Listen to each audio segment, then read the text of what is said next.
Welcome back to my channel friends. ನೀವು ನೋಡ್ತಾ ಇದ್ದೀರಾ Kavita's Kannada recipe channel. Friends, ಇವತ್ತಿನ ವಿಡಿಯೋದಲ್ಲಿ ಬ್ರೆಡ್ಡನ್ನು ಯೂಸ್ ಮಾಡಿಕೊಂಡು ನಾವು ಯಾವ ರೀತಿ ಇನ್ಸ್ಟೆಂಟಾಗಿ ಗುಲಾಬ್ ಜಾಮೂನ್ನ ಮಾಡ್ಬೋದು ಅಂತೇಳಿ ತೋರಿಸ್ತಾ ಇದ್ದೀನಿ. ಮನೆಯಲ್ಲಿ ಮಕ್ಕಳು ಸ್ವೀಟ್ನ ಕೇಳ್ತಾ ಇರ್ತಾರೆ, ಆದರೆ ಒಂದಿದ್ದರೆ ಒಂದಿರೋದಿಲ್ಲ. ಆವಾಗ ನಾವು ಈಸಿಯಾಗಿ ಮನೆಯಲ್ಲಿರ್ತಕ್ಕಂಥ ಸಾಮಾನುಗಳನ್ನೇ ಯೂಸ್ ಮಾಡಿಕೊಂಡು ಯಾವ ರೀತಿ ನಾವು ಸ್ವೀಟ್ನ ಮಾಡ್ಬೋದು ಅಂತೇಳಿ ಇವತ್ತಿನ ವಿಡಿಯೋದಲ್ಲಿ ತಿಳಿಸ್ತಾ ಇದ್ದೀನಿ. ಓಕೆನಾ?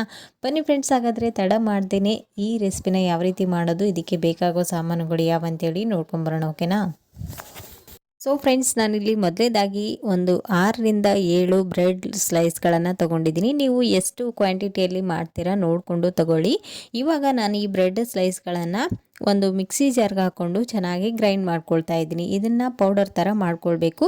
ಇವಾಗ ಎಲ್ಲ ಬ್ರೆಡ್ ಸ್ಲೈಸ್ಗಳನ್ನು ಒಂದು ಮಿಕ್ಸಿ ಜಾರ್ಗೆ ಈ ರೀತಿ ಸಣ್ಣ ಸಣ್ಣ ಪೀಸ್ಗಳಾಗಿ ಕಟ್ ಮಾಡಿಕೊಂಡು ಹಾಕ್ಕೊಳ್ತಾ ಇದ್ದೀನಿ. ಇವೆಲ್ಲವನ್ನು ಇವಾಗ ನಾವು ಡ್ರೈ ಆಗಿಯೇ ಇದನ್ನು ಪೌಡರ್ ಮಾಡ್ಕೊಳ್ಬೇಕು. ಇವಾಗ ಇಲ್ಲಿ ನೋಡ್ತಾ ಇದ್ದರೆ ಎಲ್ಲ ಸ್ಲೈಸ್ಗಳನ್ನು ನಾನು ಮಿಕ್ಸಿ ಜಾರ್ಗೆ ಹಾಕ್ಕೊಂಡು ಈ ರೀತಿಯಾಗಿ ಗ್ರೈಂಡ್ ಮಾಡಿ ತೊಗೊಂಡಿದ್ದೀನಿ. ಇಲ್ಲಿ ನೋಡ್ತಾ ಇದ್ದೀರಾ.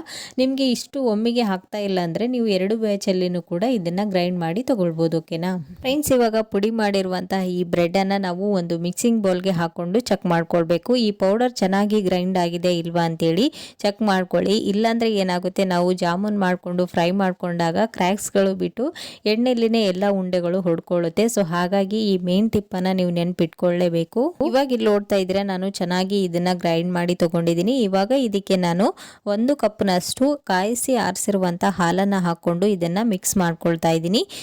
ಸ್ವಲ್ಪನೇ ಹಾಲನ್ನು ಹಾಕ್ಕೊಂಡು ಮಿಕ್ಸ್ ಮಾಡ್ಕೊಳ್ಳಿ. ನೀವು ಹಾಲನ್ನೇ ಯೂಸ್ ಮಾಡಬೇಕಂತ ಏನಿಲ್ಲ. ನೀವು ಹಾಲು ಇಲ್ಲ ಅಂದರೆ ನೀರನ್ನು ಕೂಡ ಹಾಕ್ಕೊಂಡು ಮಿಕ್ಸ್ ಮಾಡ್ಕೊಳ್ಬೋದು. ಆದರೆ ಹಾಲು ಹಾಕಿದರೆ ಒಂಥರ ಕ್ರೀಮಿಯಾಗಿ ಟೇಸ್ಟು ಚೆನ್ನಾಗಿರುತ್ತೆ. ನಾವು ಜಾಮೂನ್ ಪೌಡರ್ ಹಾಕಿ ಮಾಡ್ಕೊಳ್ತೀವಿ ಅಲ್ವಾ, ಆ ಥರನೇ ಟೇಸ್ಟ್ ಬರುತ್ತೆ. ನೀವು ಬ್ರೆಡ್ಡಿಂದ ಮಾಡಿದಂತ ಗೊತ್ತೇ ಆಗೋದಿಲ್ಲ.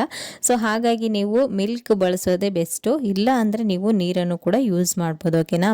ಇವಾಗ ಇಲ್ಲಿ ನೋಡ್ತಾ ಇದ್ದೀರಾ, ನಾನು ಹಾಲನ್ನು ಸ್ವಲ್ಪನೇ ಹಾಕ್ಕೊಂಡು ನಮಗೆ ಜಾಮೂನ್ ಹಿಟ್ಟು ಯಾವ ರೀತಿ ಇರುತ್ತಲ್ವ ಸಾಫ್ಟಾಗಿ, ಆ ರೀತಿ ನಾನು ಮಿಕ್ಸ್ ಮಾಡಿಕೊಂಡು ಇದನ್ನು 1-2 ನಿಮಿಷಗಳ ಕಾಲ ರೆಸ್ಟ್ ಮಾಡಲು ಬಿಡೋಣ. ಇವಾಗ ಈ ಕಡೆ ನಾವು ಸಕ್ಕರೆ ಪಾಕನ್ನು ರೆಡಿ ಮಾಡ್ಕೊಳ್ಳೋಣ. ಓಕೆನಾ? ಇವಾಗ ನಾನು ಒಂದು ಪ್ಯಾನನ್ನು ಬಿಸಿಗಿಟ್ಕೊಂಡಿದ್ದೀನಿ. ಅದರಲ್ಲಿ ನಾನು 2 ಕಪ್ನಷ್ಟು ಸಕ್ಕರೆನ ಹಾಕ್ಕೊಳ್ತಾ ಇದ್ದೀನಿ. ನಿಮಗೆ ಪಾಕ ಸ್ವಲ್ಪ ಜಾಸ್ತಿ ಬೇಕು, ಜ್ಯೂಸಿಯಾಗಿ ಇರಬೇಕು ಜಾಮೂನ್ ಅಂದರೆ ನೀವು ಇನ್ನು ಸ್ವಲ್ಪ ಎಕ್ಸ್ಟ್ರಾ ಬೇಕಾದರೂ ಆ್ಯಡ್ ಮಾಡ್ಕೊಳ್ಬೋದು. ಇಷ್ಟೇ ಹಾಕಬೇಕಂತ ಏನಿಲ್ಲ. ಇವಾಗ ಇದಕ್ಕೆ ನಾನು ಒಂದು ಅರ್ಧ ಕಪ್ನಷ್ಟು ನೀರನ್ನು ಹಾಕ್ಕೊಂಡು ಈ ಸಕ್ಕರೆನ ಕರಗಿಸ್ಕೊಳ್ತಾ ಇದ್ದೀನಿ. ಈ ಜಾಮೂನ್ ಮಾಡೋದಕ್ಕೆ ಸಕ್ಕರೆ ಪಾಕ ಯಾವ ರೀತಿ ಇರಬೇಕಂದ್ರೆ ಪೂರ್ತಿ ಒಂದೆಳೆ ಪಾಕನೂ ಇರಬಾರ್ದು, ಪೂರ್ತಿ ನೀರಾಗಿನೂ ಇರಬಾರ್ದು. ಕೈಯಿಂದ ನೀವು ಈ ರೀತಿ ಮುಟ್ಟಿ ನೋಡಿದರೆ ಅದು ಸ್ವಲ್ಪ ಅಂಟು ಅಂತೇಳಿ ಅನಿಸ್ತಾ ಇರಬೇಕು. ಆ ರೀತಿ ಇದ್ದಾಗ ನೀವು ಸ್ಟವ್ನ ಆಫ್ ಮಾಡ್ಕೊಳ್ಬೇಕಾಗುತ್ತೆ. ಇವಾಗ ಸಕ್ಕರೆ ಕರಗಿದೆ. ನಾನು ಇದಕ್ಕೆ ಸ್ವಲ್ಪ ಫುಡ್ ಕಲರ್ನ ಹಾಕ್ತಾ ಇದ್ದೀನಿ, ಯಾಕಂದರೆ ಚೆನ್ನಾಗಿ ಕಲರ್ ಬರಲಿ ಅಂತೇಳಿ. ಇದು ಆಪ್ಷನಲ್, ನೀವು ಬೇಕಂದರೆ ಹಾಕ್ಕೊಳ್ಬೋದು, ಇಲ್ಲಾಂದರೆ ಸ್ಕಿಪ್ ಕೂಡ ಮಾಡ್ಬೋದು. ಇಲ್ಲಿ ನೋಡ್ತಾ ಇದ್ರೆ ಇವಾಗ ಲಿಡ್ನ ಕ್ಲೋಸ್ ಮಾಡಿಬಿಟ್ಟು 1-2 ನಿಮಿಷ ಕುದಿಸ್ಕೊಂಡಿದ್ದೀನಿ. ಕೈಗೆ ಸ್ವಲ್ಪ ಅಂತ ಅನಿಸ್ತಾ ಇದೆ. ಇವಾಗ ಇದು ಪರ್ಫೆಕ್ಟ್ ಆಗಿದೆ. ಇವಾಗ ಇದಕ್ಕೆ ನಾನಿಲ್ಲಿ 1 ಟೇಬಲ್ ಸ್ಪೂನ್ ಅಷ್ಟು ಏಲಕ್ಕಿ ಪುಡಿನ ಹಾಕ್ತಾ ಇದ್ದೀನಿ. ಏಲಕ್ಕಿನ ಸ್ವಲ್ಪ ಕುಟ್ಟಿ ಪುಡಿ ಮಾಡಿಕೊಂಡು ಏಲಕ್ಕಿ ಸಮೇತನೇ ಹಾಕ್ತಾ ಇದ್ದೀನಿ. ನೀವು ಬೇಡ ಅಂದರೆ ಪೌಡರ್ ಮಾಡ್ಕೊಂಡು ಕೂಡ ಹಾಕ್ಬೋದು. ಏಲಕ್ಕಿ ಕಾಯಿನ ಹಾಕೋದ್ರಿಂದ ಏನಾಗುತ್ತೆ, ಅದ್ರ ಫ್ಲೇವರ್ ಎಲ್ಲನೂ ಈ ಜಾಮೂನ್ನಲ್ಲಿ ಒಂದೊಳ್ಳೆ ಫ್ಲೇವರ್ ಇರುತ್ತೆ ನಿಮಗೆ ಈ ರೀತಿ ಮಾಡೋದ್ರಿಂದ. ಇವಾಗ ಇಲ್ಲಿ ನೋಡ್ತಾ ಇದ್ರ 2 ಮಿನಿಟ್ಸ್ ಆಗಿದೆ. ಈಗ ಹಿಟ್ಟು ಕೂಡ ಚೆನ್ನಾಗಿ ನೆಂದಿದೆ, ಇಲ್ಲಿ ನೋಡ್ಬೋದು. ಇವಾಗ ಕೈಗೆ ಸ್ವಲ್ಪ ಎಣ್ಣೆ ಅಥವಾ ತುಪ್ಪನ ಸವರ್ಕೊಂಡು ಈ ಹಿಟ್ಟನ್ನು ಇನ್ನೊಂದು ಸರಿ ಚೆನ್ನಾಗಿ ನಾದ್ಕೊಳ್ಳಿ. ಈ ರೀತಿ ನಾದ್ಕೊಳ್ಳೋದ್ರಿಂದ ಏನಾಗುತ್ತೆ, ನಮ್ಮ ಜಾಮೂನ್ ತುಂಬ ಸಾಫ್ಟ್ ಆಗಿ ಬರುತ್ತೆ, ಹಾಗೇನೆ ಜ್ಯೂಸನ್ನು ಜಾಸ್ತಿ ಹೀರ್ಕೊಳ್ಳುತ್ತೆ. ಅವಾಗ ನಮಗೆ ಜ್ಯೂಸಿ ಆದಂತಹ ಜಾಮೂನ್ ರೆಡಿ ಆಗುತ್ತೆ. ಓಕೆ, ಇವಾಗ ನೋಡ್ತಾ ಇದ್ರೆ 1-2 ನಿಮಿಷ ನಾದ್ಕೊಂಡಿದ್ದೀನಿ. ಹಿಟ್ಟು ನೋಡಿ ಎಷ್ಟು ಚೆನ್ನಾಗಿ ಸಾಫ್ಟ್ ಆಗಿ ಕಾಣಿಸ್ತಾ ಇದೆ ಅಂತೇಳಿ. ಇವಾಗ ಹಿಟ್ಟು ರೆಡಿ ಆಗಿದೆ. ಇವಾಗ ಸಣ್ಣ ಉಂಡೆಗಳನ್ನಾಗಿ ಮಾಡಿಕೊಂಡು ನಿಮ್ಗೆ ಯಾವ ಶೇಪ್ಗೆ ಬೇಕು ನೋಡಿಕೊಂಡು ನೀವು ಇದನ್ನು ಉಂಡೆಗಳನ್ನಾಗಿ ಕಟ್ಕೊಳ್ಳೋದು. ಉಂಡೆಗಳು ಕಟ್ಕೊಳ್ಳೋದುವಾಗ ನೆನಪಿರಲಿ ನಿಮಗೆ, ಈ ರೀತಿ ಚೆನ್ನಾಗಿ ಕ್ರ್ಯಾಕ್ ಇರ್ಲಾರ ಥರ ಇದನ್ನು ಈ ರೀತಿಯಾಗಿ ರೌಂಡ್ ಶೇಪಲ್ಲಿ ಮಾಡ್ಕೊಳ್ಬೇಕು. ಇವಾಗ ಇಲ್ಲಿ ನೋಡ್ತಾ ಇದ್ದೀರಾ, ನಾನು ಎಲ್ಲ ಉಂಡೆಗಳನ್ನು ಈ ರೀತಿಯಾಗಿ ಮಾಡಿಟ್ಕೊಂಡಿದ್ದೀನಿ. ನೀವು ಒಂದೇ ಶೇಪಲ್ಲಿ ಮಾಡಿಕೊಂಡ್ರೆ ಜಾಮೂನ್ ತುಂಬಾ ಚೆನ್ನಾಗಿ ಕಾಣಿಸುತ್ತೆ. ನಿಮಗೆ ಯಾವ ಶೇಪ್ಗೆ ಬೇಕು ಆ ಶೇಪ್ಗೆ ನೀವು ಮಾಡ್ಕೊಳ್ಬೋದು. ನಾನಿಲ್ಲಿ ರೌಂಡ್ ಶೇಪಲ್ಲಿ ಮಾಡಿಟ್ಟಿದ್ದೀನಿ. ನೋಡ್ಬೋದು, ನೀವು ಅಬ್ಸರ್ವ್ ಮಾಡಿದಿರಲ್ವಾ, ಒಂದು ಕ್ರ್ಯಾಕ್ಸ್ನು ಇಲ್ಲ. ಈ ರೀತಿ ಇರೋದ್ರಿಂದ ಏನಾಗುತ್ತೆ, ನಾವು ಜಾಮೂನ್ ಪಾಕದಲ್ಲೇ ಹಾಕಿದಾಗ ಕ್ರ್ಯಾಕ್ಸ್ ಬಿಟ್ಕೊಳ್ಳೋದಿಲ್ಲ ಅಷ್ಟೇನೆ.